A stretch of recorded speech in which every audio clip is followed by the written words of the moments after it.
fiery horse with the speed of light, a cloud of dust, and the haughty Hi-Yo Silver, the Lone Ranger.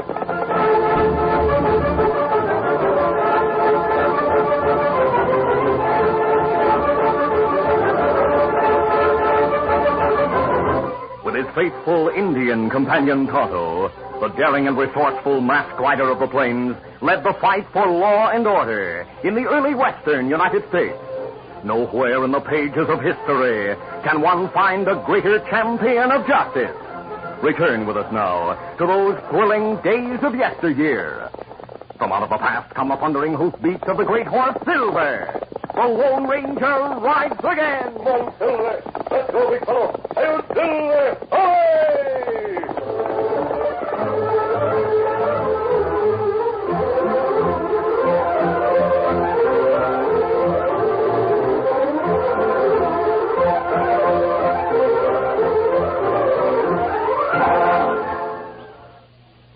Champions are made, not born. Yes, sir. Get on your way. Get on your way. Get on your way with Wheaties. It's encouraging for all of us to know that champions are made, not born. We can get ahead like Ted Kluszewski, power hitter for the Cincinnati Redlegs. Here's the story of little Ted and how he worked to get ahead by playing ball each chance he got and doing what the champs all taught. A bowl of Wheaties helped a lot. Now Ted slams them off the wall, still likes Wheaties best of all. Why, Big Ted Kluszewski was raised on Wheaties, and you bet he still eats them. Ted knows there's a whole kernel of wheat in every Wheaties flake. Come on, Ted, break up the game. He's on his way, on his way. He's on his way, on his way. Get on your way with Wheaties. 'Cause champions are made, not born. Yes, sir. Get on your way. Get on your way. Get on your way with Wheaties. Breakfast of champions.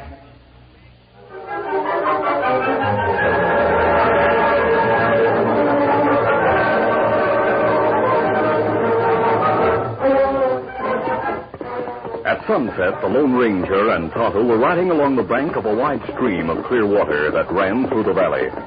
When they reached a stand of timber, the masked man signaled a halt. Hold, easy, steady, big fella. Steady, fella. We'll camp here, Tonto. Kimasabi. This good place. Plenty firewood. Plenty water. And grass for scouting, Silver. Kimasabi. Yes? Look, Kimasabi. Upstream. Bottle float on water. A bottle? Both men stood beside their horses and watched the floating bottle carried toward them by the stream. Presently, the masked man said, Tonto, there seems to be a piece of paper inside that bottle. Ah, that's right. I'll get it.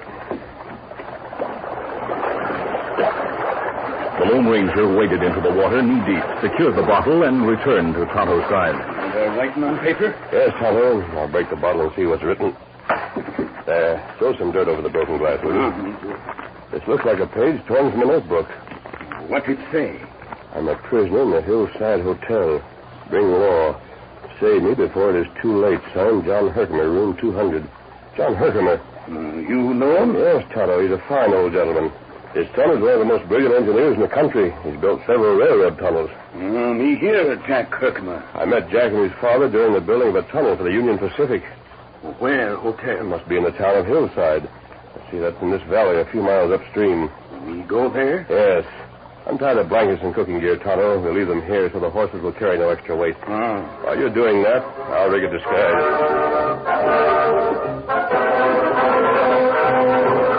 In his saddlebags, the Lone Ranger carried extra clothing as well as materials to change his complexion and the general appearance of his face.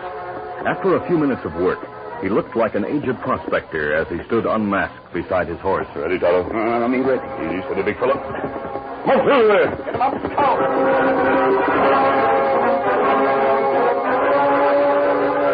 Following the bank of the stream, the Lone Ranger and Tonto rode upstream for about an hour. It was dusk when they reached the edge of the woods and halted their horses. Charred wood and stone foundations were all that remained of the buildings that had once made up the settlement. Only the two-story hotel had escaped the fire that destroyed the town. The hotel, which stood close to the steep hill at one side of the valley, was badly in need of repair. Look like no one lived there now. I'll soon find out. Easy, steady, big fella. Stay here with the horses, Tonto. You go to hotel alone? Yes. I'll try to learn something about John Herkimer. During the walk of about 200 yards from the woods to the hotel, the Lone Ranger moved with a shuffling gait, in keeping with his disguise as an aged prospector. As he neared the building, he noticed that only traces of paint remained on the split and broken clapboards, and there were many broken windows. As he crossed the covered porch, the door was opened suddenly by a heavily built woman who held a gun in one hand. I saw you coming, mister. State your business and be quick about it. Well, this being a hotel... Not anymore. It's a private home, and it's mine. Oh, last time I came here, there was quite a town, and the hotel was running. That's when a lot of galoots like you were searching for gold in the hills. Yes, ma'am, and a number of men found gold. It didn't last. When the claims petered out, a lot of people moved away. The rest of them left after the town burned down. Now there's no one here but my husband and me, and we're not running a hotel, so if you'll just... Ma'am, I'm looking for a gent named John Herkimer. John Herkimer? Yep. I never heard the name. Now shove on, mister. I'm busy. That's my husband. He's a bit local. Oh, you don't say. I reckon I'd better explain. You see, most of the time Joe's all right, but every so often he has a spell when he thinks everyone's trying to kill him. During those spells, I have to keep him locked in his room. Oh, do the two of you live here alone? Yeah. Joe's spells are worse when others are around. That's why we live in a deserted place like this. We bought the hotel for practically nothing after the town burned down. Now, mister, will you clear out? Yes, ma'am. Sorry I bothered you. Good day, ma'am. Good day.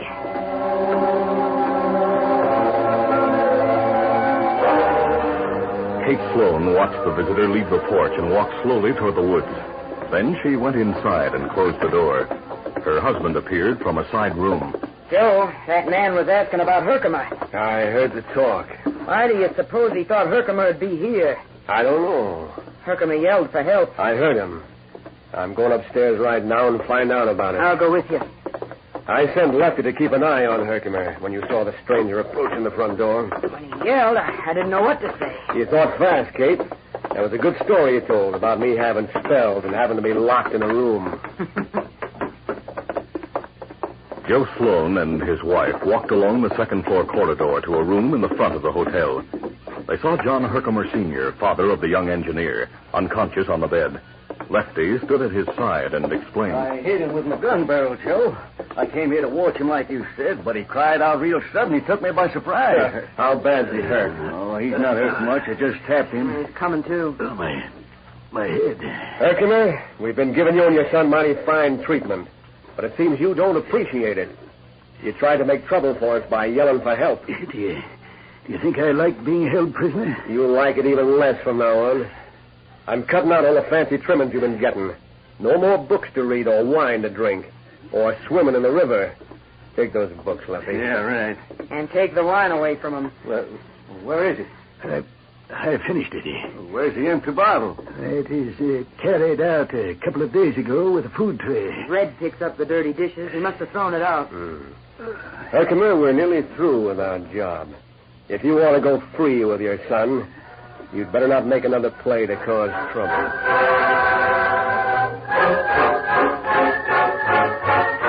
Meanwhile, the Lone Ranger rejoined Tonto in the woods. During the gathering darkness, he removed his disguise and put on his own clothes and mask while he told of his visit. And when that woman said she and her husband lived there alone, I knew she was lying.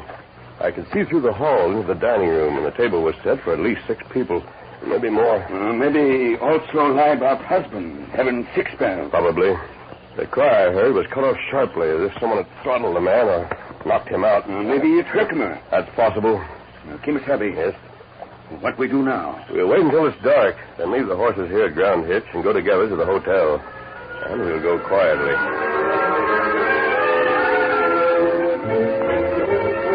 A short time later, the masked man and Tonto moved silently and kept concealed as well as possible in underbrush that grew along the bank of the stream. There was no moon, but the faint starlight revealed a man sitting on the ground near the water's edge. He seemed to be watching a lighted front window on the hotel's second floor. He might be a guard.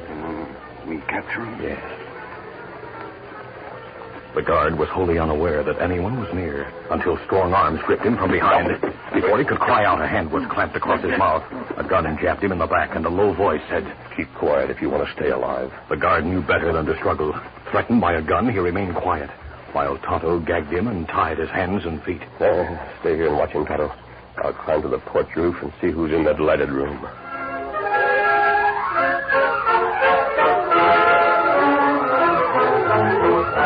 We'll continue our Lone Ranger adventure in just a moment. This is Mel Allen, sports announcer, coming at you again and hammering away with those 5 big words, champions are made, not born. Let me tell you about the Kangaroo Kid, Jim Pollard of the world champion Minneapolis Lakers. Jumping Jim wasn't born to dunk those layups. He practiced hard when he was a youngster and just as hard today. And is it any surprise that Jim Pollard's been eating Wheaties since he was 11? Take another pro basketball champ, Bob Davies of the Rochester Royals. Ever watch Bob bring that ball down the floor? Well, he started working on that dribble way back in grammar school and eating Wheaties even then. It's more than practice, more than hard work, more than the will to win. It's also a matter of eating right. Sure, it's Wheaties I'm talking about. Wheaties, bowl after bowl. Why, there's a whole kernel of wheat in every Wheaties plate. Yes, sir, you bet your last bowl of Wheaties, champions are made, not born. Get on your way with Wheaties, breakfast of champions.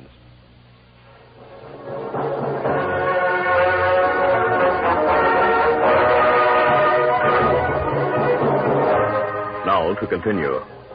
A short time later, the masked man was on the hotel porch. By standing on the porch railing, he gripped the edge of the veranda roof and drew himself up. He made his way to the lighted window, peered cautiously into the room, and saw John Herkimer tied hand and foot lying on the bed. There was no lock on the window.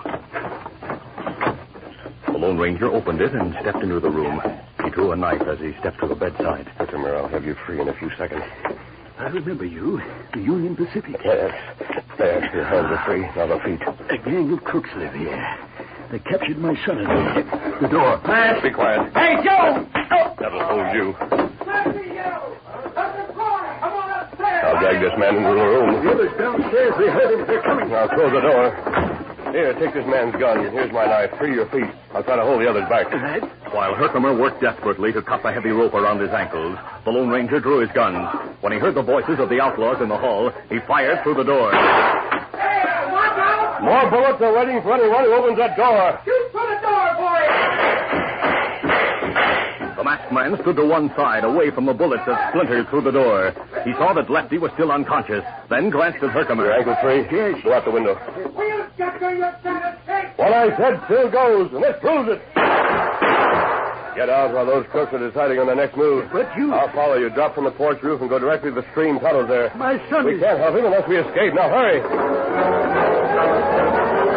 Despite his age, Herkimer moved with speed and agility. He went through the window, down the sloping roof, and dropped to the ground. The Lone Ranger followed, and the two ran toward the stream, joined Tonto, and hurried to the woods.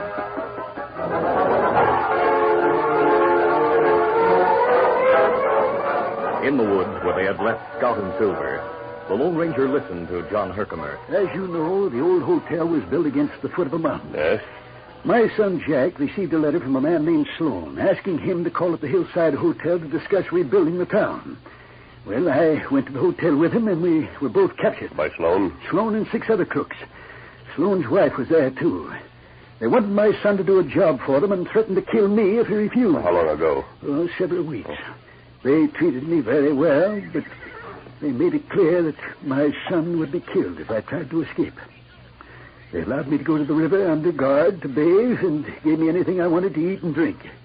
I asked for wine so I'd have an empty bottle. Yes, we found the bottle in your note. That's what brought us to Hillside. I managed to get it into the stream without being noticed by the guard. Now, what about your son? I haven't seen Jack since we were captured. I went to the hotel earlier, posing as a prospector. Oh, so that was you? Yes. I cried out. Yes, I heard you. From the talk I'd overheard, I knew the crooks were nearly through with their job, and I was desperate. After you left, they tied me as you found me. They planned to finish their work tonight. Now, what are they trying to do? The leader of their gang is in the new prison, and he's the only one who knows where the gang's money is hidden. So they're going to break him out. How? Few people know of it, but there's a tunnel through the mountain. The bed of a stream that dried up years ago. One end of the tunnel opens into the cellar of the hotel. And the other end? It opens into the valley on the far side of the mountain. But at one point, it goes near the new prison. Oh. The crooks are working in relays under the direction of my son to cut a side tunnel that will lead directly beneath the cell of their leader in prison. Then they'll cut through the floor and let him out. How do they know which cell the leader occupies? They're in touch with Regan's lawyer. Regan? Yes, they call him Rifle Regan. Kimasabi, you helped capture him. Yes, he's in prison for life for stealing army rifles and selling them to Indians. The law's been looking for the rest of his gang. They expect to get him out tonight. Here, Silver. Herkimer, you ride double on Tonto's horse. Yes, but... Tonto, go to the place where we left our gear. Wait there. Kimasabi. They'll kill my son. Let's hope there's time to prevent it. Easy, steady, big fella. Come on, Silver!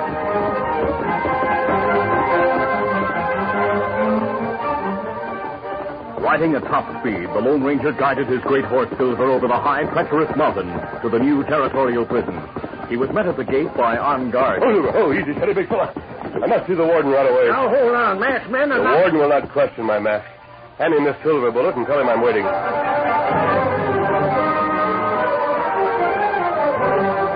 The warden remembered the man who carried silver bullets, the almost legendary figure who had helped capture the notorious outlaw Rifle Regan. He came in person to the gate and escorted the Lone Ranger to his office. I'm very glad to see you again. If you're hungry... Warden, I came here at top speed because every second counts. Regan's gang is planning a jailbreak. A jailbreak? Well, I'm not worried. This prison is... Yes, the walls are high, the locks are strong, and the guards are to be trusted. But Regan will escape unless you act fast. But how can he? Through the floor. The floor? Yes, his gang is tunneling underground to reach a point beneath his cell. Now, if we work fast, we may be able to capture every member of the Regan gang. But it will take a half a dozen men with guns. We'll have a dozen. Just tell me what to do.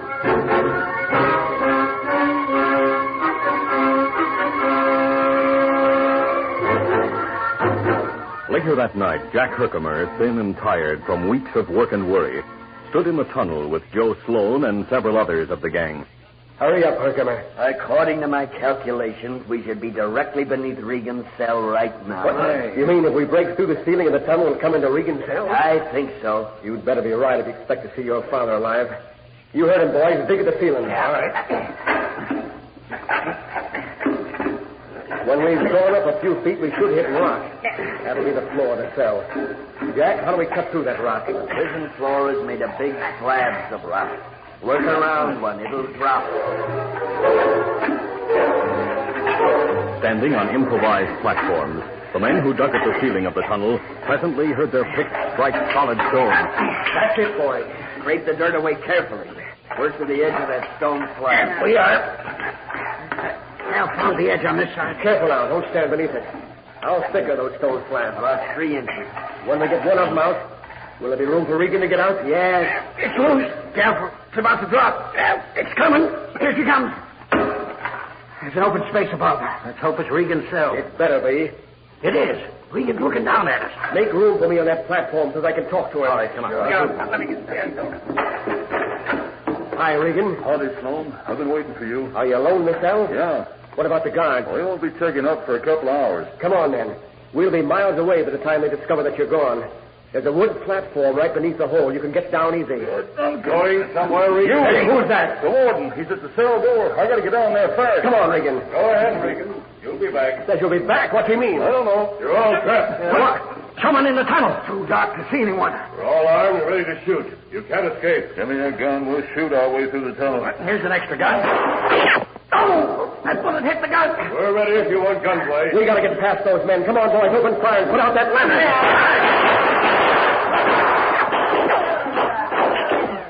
The Lone Ranger and the men assigned by the prison warden to help him could not be seen in the dark tunnel, but the outlaws, even after extinguishing their lantern, were visible targets in the light that came through the hole from the cell above. I'm hit. My arm is back. We got no chance. Climb up into this cell if you don't want to be shot. I'm going. Don't shoot me. Me too. Make room for me on the platform. That's the only way out of the tunnel. Come on.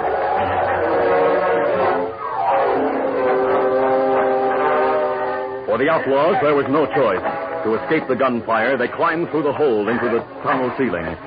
Meanwhile, the warden and armed guards had entered Regan's cell. Each man who entered through the hole in the floor faced guns. And here's another. All right, drop your gun. Stand over there against the wall with your pal. No more that trick. Regan, did you help set this trap? No, I didn't know anything about it. Jack Herkimer came into the cell after all the crooks had been captured. He was followed by the masked man. The warden grinned and said, Give the masked man a hand. I can make it, Warden. Are you alone? Yeah, your men who were with me have gone back to the tunnel. They'll return here with Sloan's wife. How are you, Jack? Why, I'm all right, but I don't understand. Your father sent us here. My dad? Is he all right? Yes, you'll be with him before daybreak. Oh, thank goodness. Boys, take those crooks to the detention cell. That'll hold them till they're assigned to permanent quarters. Right. Come on, get along. Did you hear that, phone? What? I said permanent. You crooks are going to be in jail for life. Jack, do you want to go back through the tunnel with me? Through the tunnel? Yes, I left my horse near the hotel. We'll ride double to the camp for your father's wedding. Jack, there's a chance that few men get. You're going to ride with the Lone Ranger on his famous white horse. And you're going to hear the cry that thrills the hearts of law-loving people in the West. It's Hi-Yo Silver, away.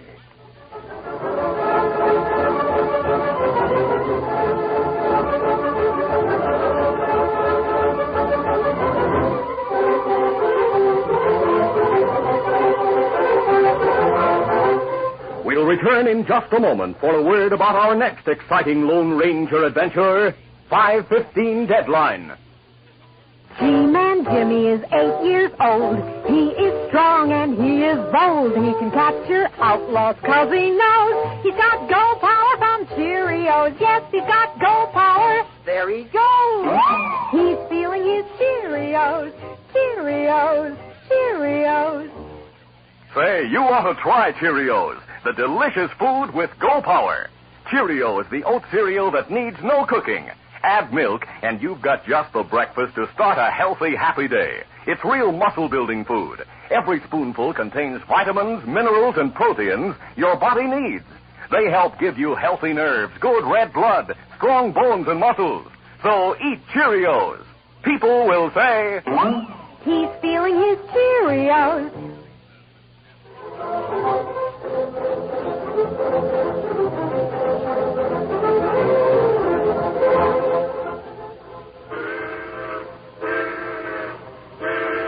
The headlight of a fast-approaching train revealed the Lone Ranger working desperately to cut the ropes that held his Indian friend Tonto to the gleaming rails. This gripping situation and the events that lead up to it will thrill you in our next mile-a-minute adventure.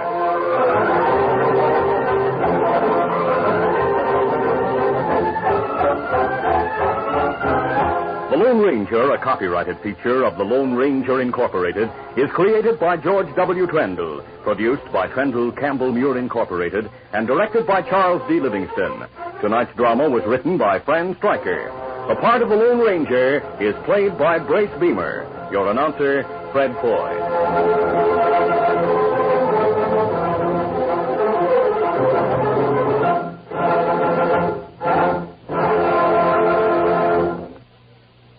The Lone Ranger is brought to you by General Mills every Monday, Wednesday, and Friday at this same time. Be sure to listen. This recorded program has come to you from Detroit. This is ABC Radio Network.